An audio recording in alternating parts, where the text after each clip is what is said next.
Buenos días, nuestros hermanos. Nos reintegramos este día a nuestras clases de la escuela dominical. Estuvimos un periodo de tiempo de vacaciones, gracias al Señor fue un periodo reconfortante. Hoy iniciamos una nueva serie de estudios llamados Breve Estudio de Eclesiología. Espero que sea de provecho para ustedes, nuestros hermanos, y yo les invito a que me acompañen a hacer una oración. Padre nuestro que estás en el cielo, gracias Señor por tu bondad, por tu misericordia y por tu amor. Ahora Señor, prepara nuestros corazones, Señor, para aprender cada una de las cosas, Señor, que debamos de aprender. Señor, ayúdanos a no movernos, Señor, de nuestro sitio de acuerdo a lo que hemos sido enseñados, Padre Celestial. Permítenos actuar, movernos y estar siempre dentro de tu palabra, dentro de tu voluntad y dentro de tu propósito. Gracias, Padre Celestial, por tu amor y por tu misericordia. En el nombre del Señor Jesucristo. Amén. Bien, hermanos, pues si vamos a estudiar acerca de la eclesiología, pues debemos de saber qué es la eclesiología. Entonces vamos a decir que la eclesiología es la disciplina dependiente de la teología que estudia a la iglesia en todos sus aspectos y sus relaciones divinas. Es decir, la relación que guarda la iglesia con el Dios creador, con Dios el Padre, con Dios el Hijo, nuestro Redentor, el Cordero de Dios que quitó el pecado del mundo, que ha quitado el pecado del mundo, y con el Espíritu Santo, que es la tercera persona de la Trinidad. Ahora, ¿por qué debemos de estudiar la eclesiología? Porque hay mucha confusión, muchas confusiones surgen al no conocer qué es la iglesia. No se conoce qué es, ni de dónde viene, ni cuál es su propósito, ni cuál es su función. Y a veces se le atribuyen cosas que no se le deben de atribuir y se le quitan otras cosas que sí debe hacer la iglesia. Entonces, hermanos, es muy importante que sepamos algo o que sepamos un poco acerca de las funciones, qué es lo que tiene que hacer la iglesia, qué es lo que, quiénes la gobiernan, quiénes la forman. Entonces, hermanos, esto lo vamos a ver a través de estos estudios.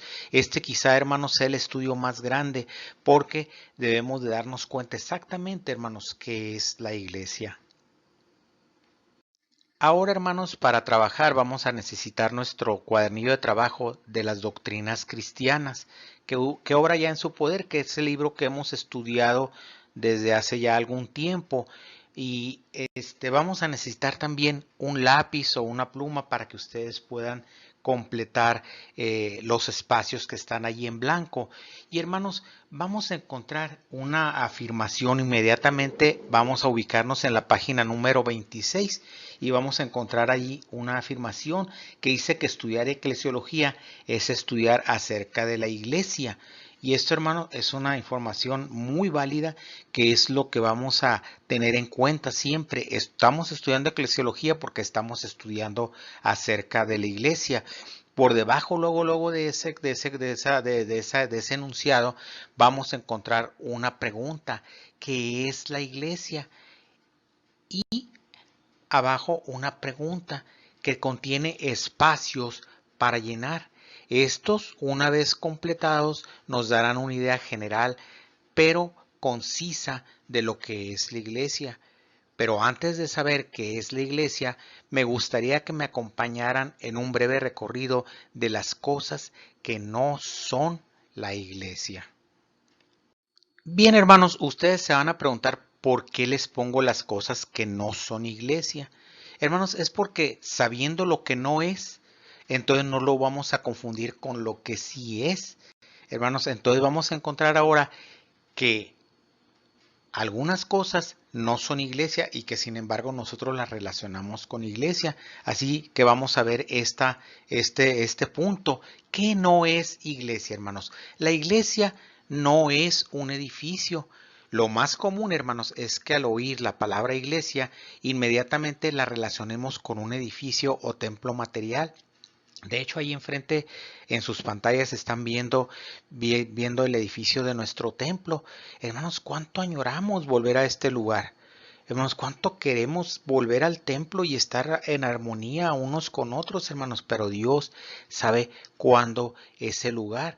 Hermanos, es cierto, el lugar de reunión tiene gran importancia, como lo tienen la capacidad de local, sus condiciones acústicas, su decoración sobria y digna y atractiva, que inviten al respeto y a la comunión fraterna y el disponer de las convenientes dependencias anexas, es decir, una planta educativa que esté dispuesta correctamente, donde se puedan reunir los jóvenes, las damas, los varones, los intermedios, los embajadores del rey, hermanos, cualquier persona, cualquier grupo de nuestra iglesia que esté unido en el nombre de Cristo puede reunirse en nuestras instalaciones, hermanos. Sin embargo, no debemos olvidar, hermanos, no debemos de perder de vista, hermanos, que un lugar sagrado es todo aquel lugar donde dos o tres creyentes se hallen reunidos en el nombre del Señor Jesucristo. Así es que si usted ahorita está con su esposa, con sus hijos viendo esta clase o que sea después de la predicación, no importa, porque primero su esposa quiso ver su clase de la escuela dominical, sus hijos quisieron ver su clase de la escuela dominical y a usted lo dejaron al último, hermano, con que usted esté junto con su esposa, ahí dice la palabra de Dios que Cristo está en medio de usted. Vea lo que dice Mateo 18:2, porque donde dos o tres están congregados en mi nombre, allí estoy yo en medio de ellos. Este lugar, hermanos, bien puede ser un piso. Muchas veces, hermanos, cuando nosotros estábamos encargados de la misión, no había luz. A veces se iba la luz en el edificio, en el local de la misión. Y, hermanos, nos salíamos al patio y ahí teníamos los cultos de oración, ahí teníamos a veces las clases de la escuela dominical, hermanos, o cuando el calor estaba muy agobiante dentro, hermanos, no importaba, hermanos, estábamos reunidos en el nombre de Cristo. Hermanos, también puede ser en una casa, hermanos, común y corriente. Dice en Romanos 16:5, saludad también a la iglesia que está en su casa. Saludad a Epeneto, amado mío, que es el primer fruto de Acaya para Cristo. Recordemos, hermanos, que los primeros cristianos que eran judíos y cristianos, eran judíos convertidos al cristianismo, partían el pan por las casas, dice Hechos 2:46, dice, y perseverando unánimes cada día en el templo y partiendo el pan por las casas, comían juntos con alegría y sencillez de corazón, aun cuando ellos también se reunían a orar en el templo, como aquel episodio cuando Pedro y Juan subían y se encontraron a aquel hombre en la puerta la hermosa que no podía caminar. Analicemos ahora más de la palabra de Dios. Vea lo que dice Hechos 17:24. El Dios que hizo el mundo y todas las cosas que en el mundo hay, siendo el Señor del cielo y de la tierra, no habita en templos hechos por manos humanas. Los peligros de tener un templocentrismo, hermanos, es peligroso esto. Pensar que si no podemos reunirnos en el templo, hermanos, no vamos a hacer una iglesia, hermanos. A través de estos meses, de estos 5 meses ya casi, hermanos, que vamos a cumplir, de que no nos podemos reunir, hermanos, la iglesia sigue, hermanos, la iglesia sigue caminando, hermanos, seguimos haciendo algunas cosas, nos seguimos reuniendo de forma virtual, muchas cosas se están haciendo, hermanos. Hermanos, Dios no habita en templos solamente de manos humanas, hermanos.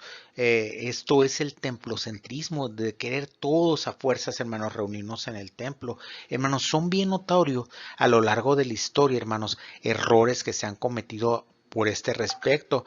Recordemos, hermanos, el enorme esplendor y las riquezas materiales de los templos de la Edad Media, con sus costosos cálices o copas de oro y plata, pinturas y estatuas muy costosas, imágenes y pisos de mármol, tenían como base, ¿saben qué, hermanos? La idea de la transubstanciación. Es decir, al celebrar la misa, el sacerdote volvía a traer a Cristo a sufrir de nuevo el sacrificio por los pecados. Así que como Cristo bajaba y tomaba el lugar del pan y del vino, entonces la idea dominante fue de que si el mismo Cristo habitaba físicamente en el templo, todo era poco para tan divino huésped. Otra cosa que no es iglesia, hermanos, es una confesión de fe o un credo o una doctrina. Hermanos, la iglesia es más que una confesión de fe o un credo o una doctrina. Hermanos, para redactar las confesiones de fe Es preciso organizar en forma lógica o sistematizar una serie de verdades que se encuentran desparramadas o dispersas o implícitas en toda la palabra de Dios, en toda la Biblia. Por ejemplo, hermanos, la eternidad de Dios está por todas partes en la Biblia. Hermanos, que Jesús, el Hijo de Dios, es el Dios Padre, hermanos. Hay cosas que, hermanos, no se pueden negar, que implícitamente dicen que Jesucristo es Dios mismo y, hermanos, que el Espíritu Santo es Dios mismo, hermanos. Entonces, hermanos, esa es la utilidad de las confesiones de fe. Estas confesiones, hermanos, son muy útiles para evitar que las congregaciones o algunas facciones de la congregación perviertan algunos pasajes de la Escritura y los apliquen a su muy particular manera de pensar.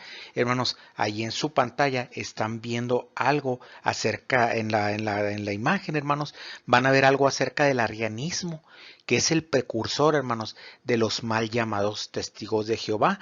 Vea cómo dice Pedro, hermanos, en 2 de Pedro 3:16, dice: casi en todas sus epístolas, hablando en ellas de estas cosas, entre las cuales hay algunas difíciles de entender, las cuales los indoctos e inconstantes tuercen, como también las otras escrituras, para su propia perdición. Entonces, hermanos, las doctrinas, hermanos, son algo que nos guían a través de la palabra del Señor para ir aprendiendo esto.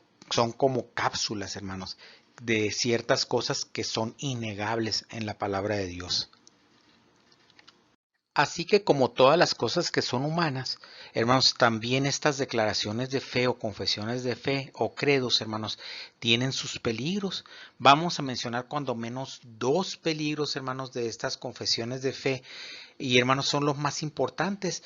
Número 1, hermanos, que han sido redactados en circunstancias peculiares y en un lenguaje que corresponde a un tono particular de una época. Hermanos, y a veces estos idiomas, estos términos de lenguaje, hermanos, quedan desfasados por completo.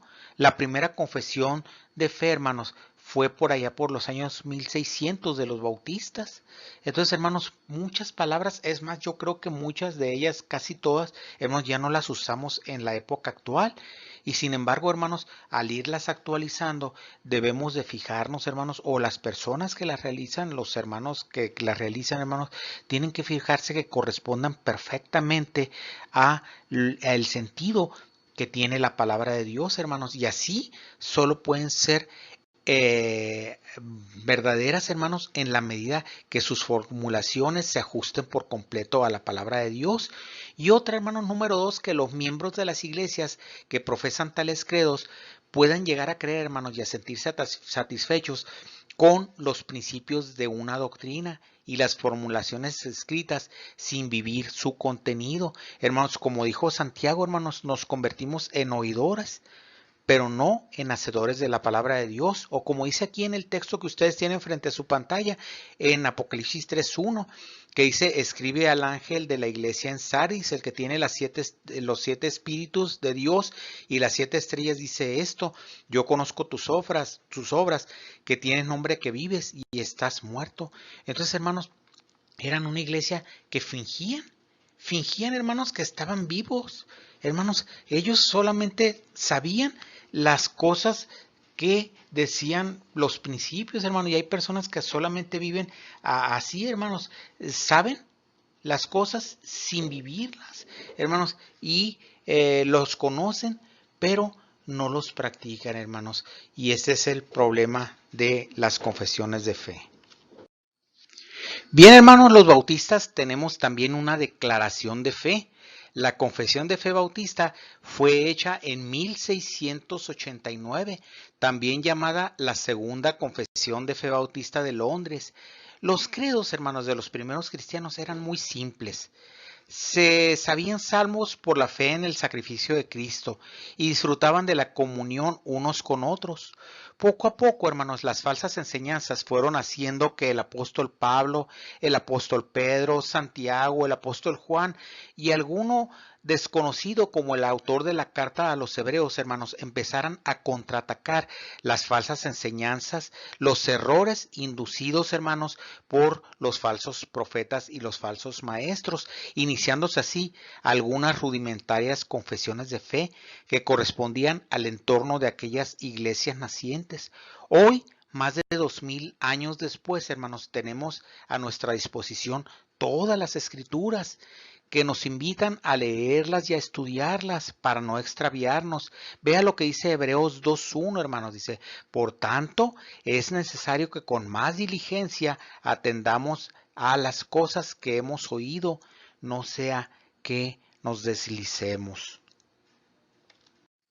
Otra cosa que tampoco es iglesia, hermanos, es que la iglesia no es una denominación. Hermanos, la iglesia es más que una denominación. La iglesia contiene personas tanto de la iglesia bautista como de la iglesia de Asambleas de Dios, como presbiterianos, como metodistas, como pentecostales, como la iglesia de Dios del Evangelio completo, hermanos, en fin. Muchas son las facciones que están formando la iglesia verdadera. Ahora, hermanos, qué es lo que da como resultado las denominaciones, hermanos? Son dos principios fundamentales, hermanos. Primero, hermanos, es la tradición de siglos. Hermanos, la iglesia oficial, llamada católica, apostólica y romana, acumularon enseñanzas y credos resultado de siglos y siglos de continuos desvaríos de la interpretación y enseñanza de la Biblia. Los primeros reformadores, hermanos, no acertaron a desprenderse de estas enseñanzas y tradiciones de hombre del todo. Las iglesias, específicamente llamadas reformadas, retuvieron el bautismo de los infantes, es decir, el bautismo de los niños. No bautizaban por inmersión, bautizaban solamente por aspersión, es decir, nada más le echaban agüita en la cabeza y se acabó, hermanos. Y, hermanos, había un concepto de una iglesia institucional. Es decir, hermanos, que era la iglesia regente y declarante. ¿A dónde voy con esto? Si el líder decía esto, hermanos, eso era lo que se debía de hacer y usted lo debía de creer. Es decir, como la iglesia católica dice que es lo que usted debe de creer y qué es lo que debe de no creer, hermanos, así estas iglesias quedaron con esto. Y si usted disentía con esos puntos de vista, hermanos, era expulsado y puesto fuera de esas congregaciones. Hermanos, los bautistas no, hermanos, no provienen de la reforma. Los bautistas ya preexistían a la reforma. Entonces, hermanos, los bautistas vienen de una larga tradición de hermanos que conservaron las principales doctrinas bíblicas del Nuevo Testamento, hermanos, y se ven libres de esta falsa cascarilla de tradición y están en las mejores condiciones para mantenerse en una actitud de continua y profunda y una verdadera reforma. Hermanos, en segundo lugar, hermanos, ¿qué es lo que da lugar a las denominaciones, hermanos? Es el énfasis particular que cada grupo pone en un mensaje de la Escritura. Por ejemplo, hermanos, los bautistas recalcamos la necesidad de un bautismo en adultos convertidos y que sea por inmersión y, hermanos, que sea en el nombre de las tres personas de la Trinidad, como lo afirmó el Señor Jesucristo, en el nombre del Padre y del Hijo y del Espíritu Santo, hermanos. Y, hermanos, los pentecostales, hermanos, en cambio, enfatizan el bautismo del Espíritu Santo y la necesidad del hablar en lenguas y los dones específicos de los milagros, hermanos. Los calvinistas se atienen con fuerza a las consecuencias doctrinales de la soberanía de Dios y su gracia irresistible. En cambio, los arminianos, hermanos, intentan salvar la posibilidad universal de salvación y la responsabilidad de libre albedrío en aceptar o rechazar el mensaje de salvación. Lo que hay que rehuir a toda costa, hermanos, es el fanatismo sectario en tales denominaciones, hermanos. Como si alguien por creer una cosa diferente, hermanos, fuera un apestado o fuera excluido, hermanos. Esto no podemos permitirlo ni lo vamos a permitir. Ahora que ya estudiamos qué no es la iglesia, hermanos, ahora vamos a ver qué es la iglesia, de dónde proviene su nombre. Y hermanos, esto nos vamos a llevar a algunos momentos, hermanos. Vamos a ver, hermanos, que el término castellano iglesia procede a través del latín ecclesia, que ustedes tienen ahí en su pantalla, y del griego eclesia. La palabra ya existía antes de ser utilizada por los cristianos y tenía un uso profano. Se usaba para designar una asamblea democráticamente convocada. El vocablo eclesía consta de dos partes. La preposición ex, de, o sea, de que proviene de alguna parte, se convierte en ec por aglutinación, y la forma nominal clesía, derivado del verbo caló, o sea, llamar, que significa ser llamado de o llamado afuera de a partir de alguna parte. Hermanos, en el Nuevo Testamento se usa más de 100 veces la palabra eclesía. Déjeme decirle que el Señor, cuando fundó su iglesia, tenía sin duda en su mente el concepto del Cajal judío. Ni Mateo ni Lucas inventan el término, ni introducen el concepto, sino que éste ya se encontraba como término técnico en la comunidad cristiana como reflejo del antiguo Cajal. Por eso la Septuaginta en Deuteronomio 23:3 vierten el hebreo Cajal por iglesia, es decir, traducen Cajal, que es la congregación o la asamblea, por la palabra griega eclesía, que nosotros ya vimos que significaba asamblea o algo democráticamente llamado. Ve entonces cómo se traduciría Deuteronomio 23:3. No entrará amonita ni moabita en la congregación o en la Cajal o en la eclesía o en la congregación de Jehová, ni hasta la 10ª generación de ellos no entrará. O nuevamente la palabra congregación, ahí está en su pantalla en color rojo oscuro, de Jehová para siempre, Deuteronomio 23:3.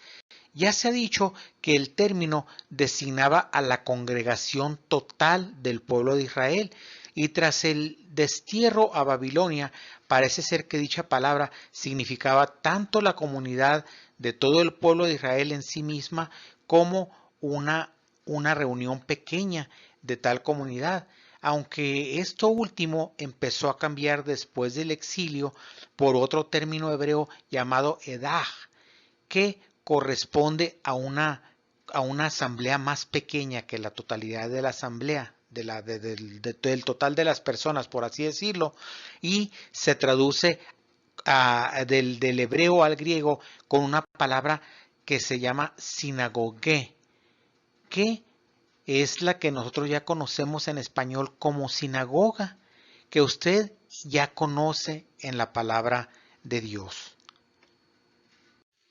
Ahora, ¿cómo evolucionó desde la palabra Cajal, que era la reunión o la congregación de los antiguos judíos, hasta llegar a transformarse en eclesía y llegar al término nuestro que nosotros entendemos como iglesia? Pues bien, creo que la diferencia más notable entre el antes y el después de la cautividad de Babilonia está en que antes el Cajal o eclesía estaba ligado a la tierra repartida a cada tribu.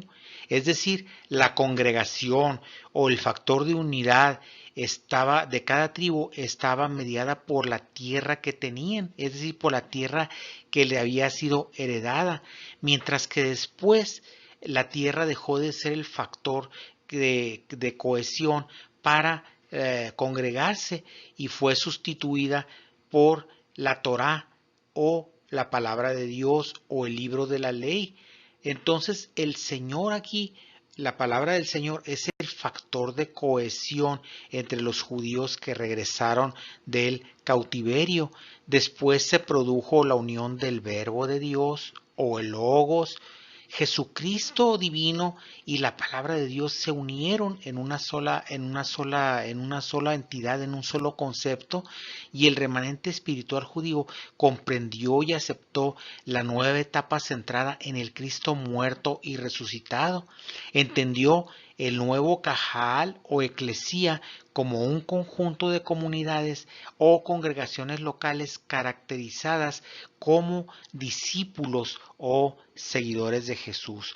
Todos ellos se apropiaron de las promesas, de aquellas divinas promesas que el Señor le había hecho a su pueblo. Ellos dijeron, estas promesas son para nosotros.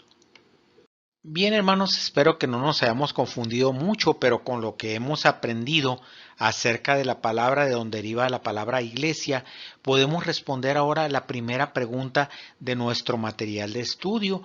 Así entonces, hermanos, ¿qué es iglesia? Entonces vamos a ver ahí que en la Biblia, tanto en el Antiguo Testamento, en Deuteronomio 23:3, de la versión Septuaginta, como en el Nuevo Testamento, en Hechos 2:47, se encuentra una palabra. ¿Cuál palabra es? La palabra eclesía. Eclesía está ahí en su pantalla en color rojo oscuro y subrayada de rojo, que es un vocablo griego que nosotros traducimos como iglesia, asamblea o congregación. Iglesia, asamblea o congregación. Ahora, el término eclesía o iglesia se usa en el Nuevo Testamento de tres maneras diferentes. Inciso A, para significar simplemente una asamblea, como lo vemos en Hechos 19, 32, 39 y 41. Así se emplea en muy pocas veces en el Nuevo Testamento y equivale entonces a un término griego, es la sinagogue, que aquí es una edad o una parte del pueblo nada más que se reúne con un determinado fin, que en este caso no es un fin sagrado. Entonces, hermanos, la parte A, entonces es una pequeña asamblea, una congregación de personas que se reúnen para un fin no sagrado. Entonces ya vimos los versículos donde lo podemos encontrar que se encuentra destinado para este fin. En el inciso B podemos encontrarla para designar el conjunto de los redimidos, el total del conjunto de los redimidos en Cristo, como en Efesios 5, 25 al 27.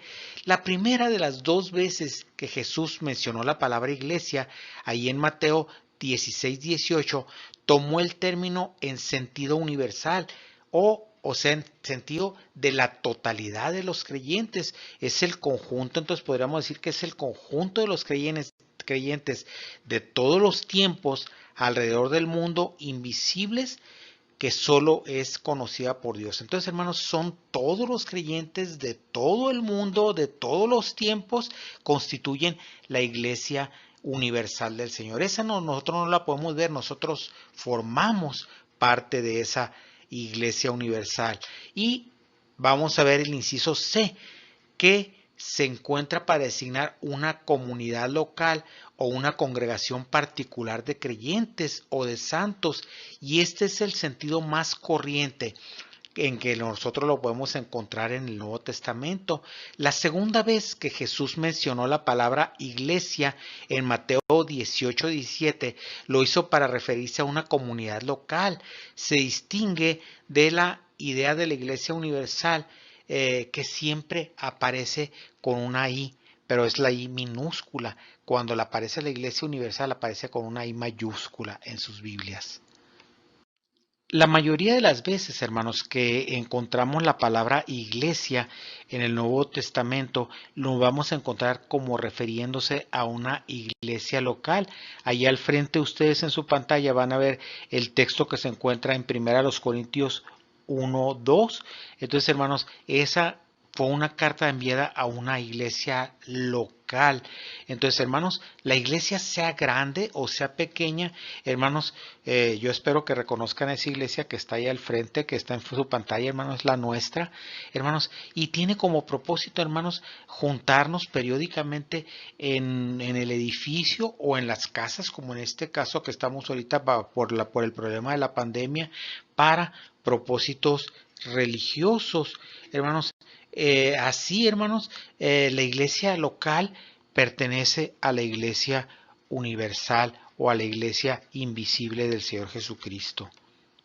Tenemos diferentes definiciones de lo que es una iglesia cristiana, pero resumiendo, se puede decir que una iglesia cristiana es, ahí lo tienen ustedes al frente, hermanos, de su pantalla, dice que es una congregación de personas redimidas en rojo, es lo que deben de llenar en sus cuadernillos de trabajo, redimidas por Cristo Jesús, bautizadas en el nombre del Padre, del Hijo y del Espíritu Santo, unidas voluntariamente para adorar a Dios, para proclamar el Evangelio, para enseñar la doctrina y disciplina del Señor Jesucristo, y tener comunión fraternal y servir a la humanidad.